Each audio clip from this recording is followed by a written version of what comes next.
Well, I think it's ironic that the women are saying, in fact, in the New York Times, like Nancy Mace wrote an op-ed in the New York Times, which is, the paper of record, but also a bastion of liberalism, that they feel like they're not being heard and respected by their leader, who is is an evangelical who's made it pretty clear that he believes that women have certain roles and men have different roles. In fact, he believes that women are so different that their brains are different and that they cannot, like, basically what he was insinuating, that they can't control their emotions, or they can't be strategic, or they can't, think clearly, methodically in a way that a leader would. And it explains to a lot of these members who were upset by these comments, female members, why there's only one woman in leadership in the House GOP. And so there is this, I think, conflict with a lot of conservative Republican women where, you know, they may espouse conservative values, but they have to realize, like, a, a part of their constituency, a big part of it now, coalition, some of them are advocating for women to lose the right to vote. I mean, what does that mean for their livelihoods as members of Congress? I mean, a lot of the people that believe in white Christian nationalism, the growing anti-Semitism you're seeing on the right, it's also coupled with this belief that women should go into a retrograde and should go back to homemaker, and that they shouldn't even have the right to vote. I mean, which is a privilege that we only have a century of enjoying. So it's shocking to me that, like, they're now surprised that their colleagues don't actually value them. And I want to quote Nancy Mace in her op-ed, if you don't mind. She said, quote, "Women will never be taken seriously until leadership decides to take us seriously, and I'm no longer holding my breath." And it's like, what did you think? What dance did you think you were showing up for? I mean, like, JD Vance openly despises women who are childless. You know, Trump likes to have women around him as long as they fit the casting mold.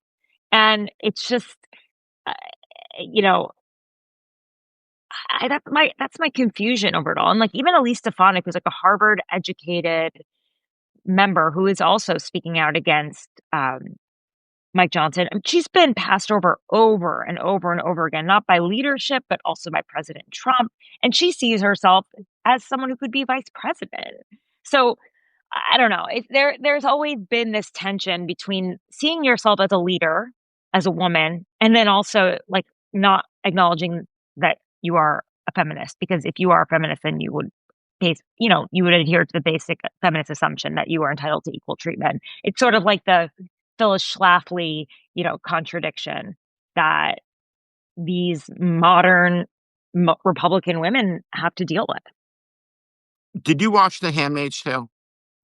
I started it and I saw about a few episodes, but it was, like, so disturbing that I don't know. I don't love, I don't like after the world that we live in and what we dig into every day. I'm like, sometimes I just need to watch some, Mm. you know, The Puppy light Channel? numbing.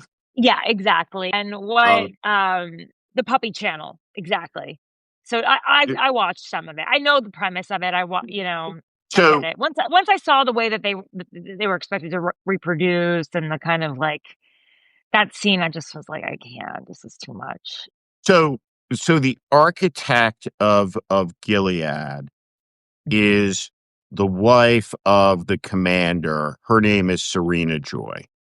And Serena Joy, the commander's wife, they have a privileged status, and she's a brilliant person. She's a Phyllis Schlafly type. She's a right winger.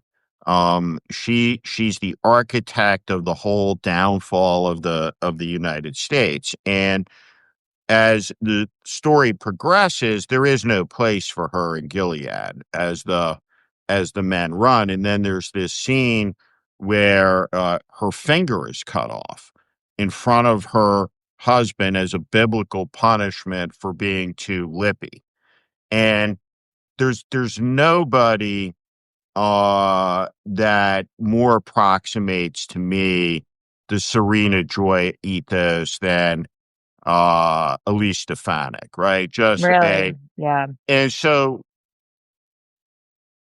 I think about her in the same type of fraudulence as a George Santos.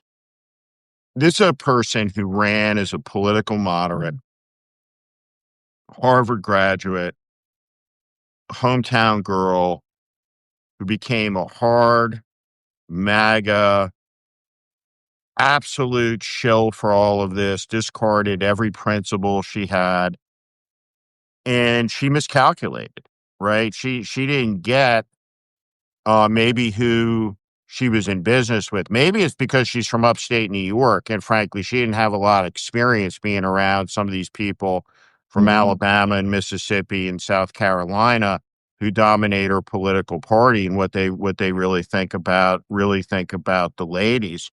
But Yeah. when you and how do you process it as someone who in their journalism is an advocate, right, for the empowerment of women, particularly victims of the Epstein abuse, so on and so forth, when all of a sudden you see this cohort of women who say, "Oh my goodness, I'm a victim here. I'm a victim of MAGA. The people I empowered that have abused women in 100 different ways have now said, 'Oh, there's not a seat for you at the table anymore.'" And I also think it's a prelude for an issue that a lot of Jews are going to be facing, and a lot of other people, Hispanics, who got on board with this Mm. and now understand, um, well, they don't like us very much. Yeah.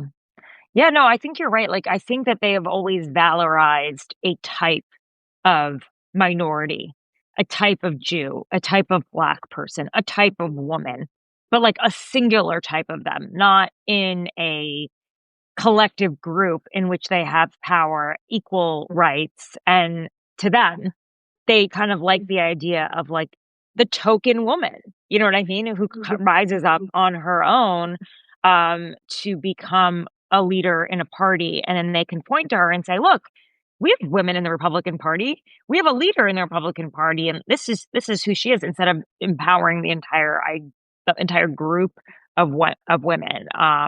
So I've always sort of like felt that way. I think as they see the numbers of women grow within the caucus and they start demanding, equal treatment, that's what's starting to irk them more and more. And in the Epstein case, like, it was a moment where they had, I think a lot of these women saw themselves, and and they saw the basic, like, human rights of victims, and the import and we're honestly in a lot of ways more in touch with their constituents than their male counterparts who are squishes and afraid of Trump. Like, you know, I think that they saw that this was a winning issue that even Trump couldn't beat. And I don't know, just like I think about it often about the fact that they're so they're very they will never go up against President Trump, the members of the Republican caucus.